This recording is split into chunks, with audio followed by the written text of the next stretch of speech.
تو میں گریجویشن کر چکا ہوں، میرے والد صاحب فوت ہو چکے ہیں، گھر اپنا موجود ہے، کمائی کا روزگار کا کوئی ذریعہ نہیں، میں جہاں بھی درخواست دیتا ہوں ایک ہی بات سنائی دیتی ہے کہ بھئی یہاں تو ملازمت نہیں مل سکتی آپ کو۔ ہر طرف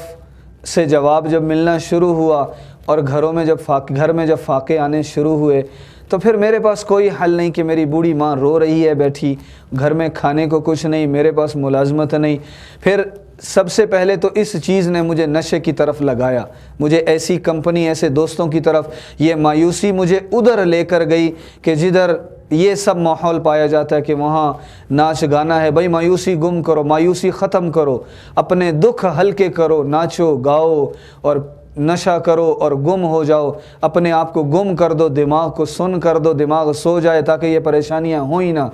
تو یہ سب کچھ میرے ساتھ چلتا رہا۔ جب اس میں بھی مجھے نظر نہ آیا کہ میری پریشانیاں ختم نہیں ہو رہی، مایوسی میرا پیچھا نہیں چھوڑ رہی ہے اور یہ غربت اور یہ حالات مجھے جکڑے ہوئے ہیں چاروں طرف سے، تو میرے پاس پھر ایک ہی حل تھا کہ میں مر جاؤں۔ پھر میں نے اس کو کہا مجھے گھر لے کر چلو، میں آپ کی والدہ سے ملنا چاہتا ہوں۔ کہ تم کیا کرو گے مل کے؟ میں نے کہا میں ملنا چاہتا ہوں، کوئی بات نہیں، آپ کی ماں ہے، میری بھی ماں ہے، تو چلیں ماں کی زیارت کرتے ہیں، گھر چل کے بیٹھتے ہیں، مسجد میں نہیں، گھر جا کے بات کرتے ہیں، گھر چلتے ہیں، مسجد میں آپ کافی دیر سے بیٹھے ہیں، آپ کے گھر چلتے ہیں۔ تو اس ساری کارگزاری میں جو میں عرض کرنا چاہتا ہوں، جو میں آپ سے شیئر کرنا چاہتا ہوں، وہ ایک جملہ ہے جس نے مجھے بھی حیران کر دیا کہ کیا مایوسی اتنا بھی زیادہ انسان کو ہو سکتی ہے۔ دین سے دوری ہو تو پھر خودکشی تک جب پہنچ گیا، موت تک جب پہنچ گیا، اپنے آپ کو مارنے تک پہنچ گیا،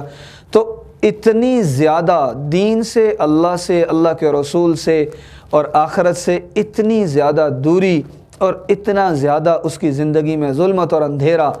کہ میں حیران ہو گیا دیکھ کر۔ جب میں اس کے گھر گیا، اس کے ساتھ وہ مجھے اپنے کمرے میں لے گیا، اس نے مجھے اپنی ڈائری دکھائی کہ مولانا یہ دیکھیے، یہ میری ڈائری ہے۔ مدرسے کا زمانہ ہے، طالب علمی کا دور ہے، اساتذہ بھی ساتھ تھے اور طالب علم ساتھی بھی ہمارے ساتھ تھے۔ مولانا شبیر صاحب رحمۃ اللہ علیہ کو اللہ جزائے خیر عطا فرمائے، بڑے شفیق، بڑے حلیم، بڑے نرم دل اور بڑے ہی مہربان ہمارے استاد تھے، اللہ تعالیٰ ان کی بخشش فرمائے، اللہ ان کے درجات بلند فرمائے۔ تو انہوں نے بات بات پر ترغیب میں یہی فرمایا کرتے تھے، لوگوں کو محبت، جیسے مولانا صاحب بھی فرماتے، لوگوں کو محبت دو، نفرتیں بہت ہیں، لوگوں کو چاہت دو، نرمی لوگوں میں پھیلاؤ، لوگوں کو بتاؤ کہ اللہ نے ہر مسئلے کا حل رکھا ہے، اللہ نے ہر بیماری کا علاج، جیسے مسئلے کا حل موجود ہے، تو پریشانی کی بات نہیں، بس صرف اتنی سی بات ہے کہ اللہ کی طرف رجوع کر لو، اللہ کی طرف آ جاؤ۔ اس نے جب ڈائری کھولی تو اس کی ڈائری کے اوپر لکھا ہوا تھا بسم اللہ الرحمن الرحیم، اور نیچے ترجمہ لکھا ہوا تھا شروع اس اللہ کے نام سے جو میرے سوا سب پر مہربان ہے۔ میں نے جب یہ دیکھا تو حیران ہی ہو گیا میں کہ یہ ایسے بھی لوگ دنیا میں موجود ہیں، شروع اللہ کے نام سے جو میرے سوا سب پر مہربان ہے۔ پھر اس نے مجھے بتایا کہ یہ دیکھو، یہ میں نے اسی لیے لکھا ہے کہ مجھے اپنی زندگی میں کوئی چارم نظر نہیں آ رہا، مجھے اپنی زندگی میں جینے کی کوئی امید نظر نہیں آ رہی، اسی لیے میں مرنا چاہتا ہوں۔ خیر اس سے باتیں ہوتی رہیں۔ پھر ہمارے ایک ساتھی تھے جماعت میں، مولانا عرفان اللہ صاحب، ان سے میں نے عرض کیا، میں نے کہا ان کو تھوڑا سا باہر لے کر جائیں، ان سے مزید کچھ بات کریں، آج ان کے ساتھ کچھ وقت گزاریں۔ تو پھر ہم ان کو باہر لے کر گئے، ان سے مزید باتیں ہوتی رہیں، وہ اپنا سارا قصہ کہانی سناتے رہے۔ پھر اس سے یہ عرض کیا کہ بھائی یہ حل نہیں ہے، اللہ سے دل لگاؤ، اللہ کو راضی کر لو، جب اللہ راضی ہو گیا سارے راستے کھل جائیں گے،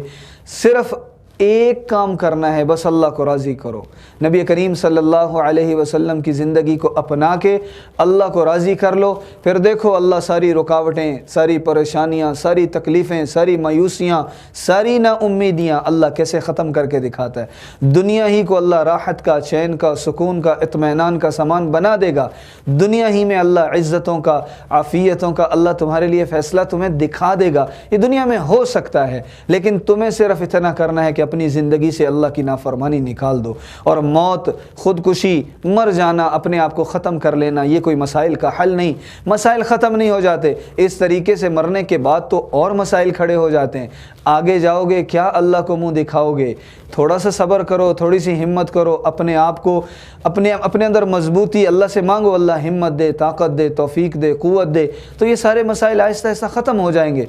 الحمدللہ اللہ نے اس کے دل میں بات ڈالی، وہ پھر ہم نے اس کے ہاتھ سے وہ گولیاں لیں، وہ نالی میں پھینکی، نالی میں بہائیں، پھر وہ دن اس نے ہمارے ساتھ گزارا، اگلا دن بھی ساتھ گزارا، وہ رات کو گھر چلا جاتا تھا، مسجد کے بالکل قریب ہی اس کا گھر تھا، وہ گھر چلا جاتا تھا، پھر ہمارے پاس آ جاتا تھا، اور اس نے بھی یہ بھی کہا کہ میں ابھی سگریٹ پیتا ہوں اور میں فوراً شاید اس کو نہ چھوڑ سکوں۔ ہم نے کہا آہستہ آہستہ کوشش کیجئے، ایک نہ ایک دن انشاءاللہ یہ بھی اس سے بھی جان چھوٹ جائے گی۔ تو وہ انہوں نے آہستہ آہستہ اس کی بھی نیت کی، پھر وہ ہمارے پاس مدرسے میں بھی آنا شروع ہوئے، پھر رائیونڈ اجتماع میں بھی وہ تشریف لے گئے۔ اللہ نے ان کا دل بدلا، ان کی زندگی بدلی، ان کے حالات بدلے، پھر ان سے میں وقتاً فوقتاً رابطے میں رہا، ان کے گھر میں جاتا رہا، جب بھی اس طرف سے میرا گزر ہوتا میں ادھر جاتا ان کے گھر فیصل آباد میں۔ آج بھی وہ نوجوان بھی موجود ہے، اس کا گھر بھی موجود ہے۔ پھر اللہ کا کرنا ایسا ہوا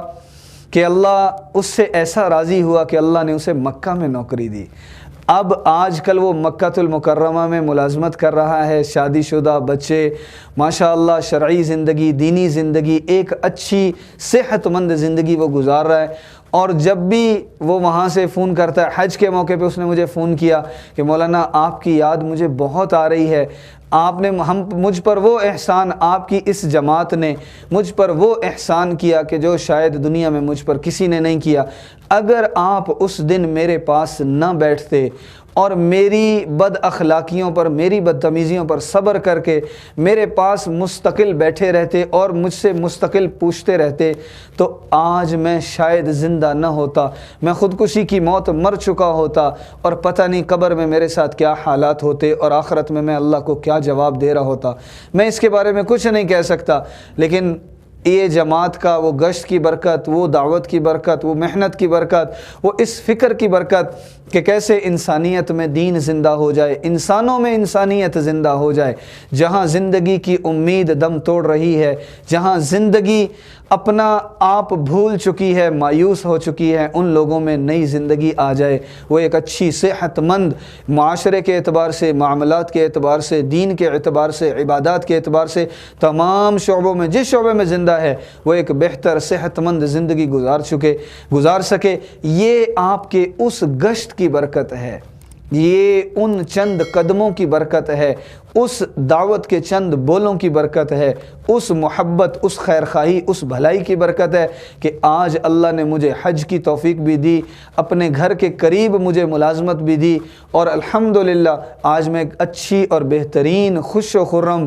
دنیاوی دینی دونوں اعتبار سے ایک بھرپور زندگی گزار رہا ہوں۔ اور اس زندگی کے پیچھے اگر کوئی نظر آتا ہے تو وہ یہ دعوت کی محنت، گشت کی محنت، وہ اس محنت کے وہ بول نظر آتے ہیں کہ جس کی برکت سے اللہ نے مجھے یہاں پہنچایا۔ دوستو امید ہے آپ کو یہ ویڈیو پسند آئی ہوگی۔ ویڈیو پسند آئی ہو تو ویڈیو کو لائک کریں اور زیادہ سے زیادہ شیئر کریں۔ اب ملتے ہیں آپ سے اگلی ویڈیو میں، تب تک کے لیے اپنا بہت سارا خیال رکھیں۔ السلام علیکم ورحمۃ اللہ وبرکاتہ۔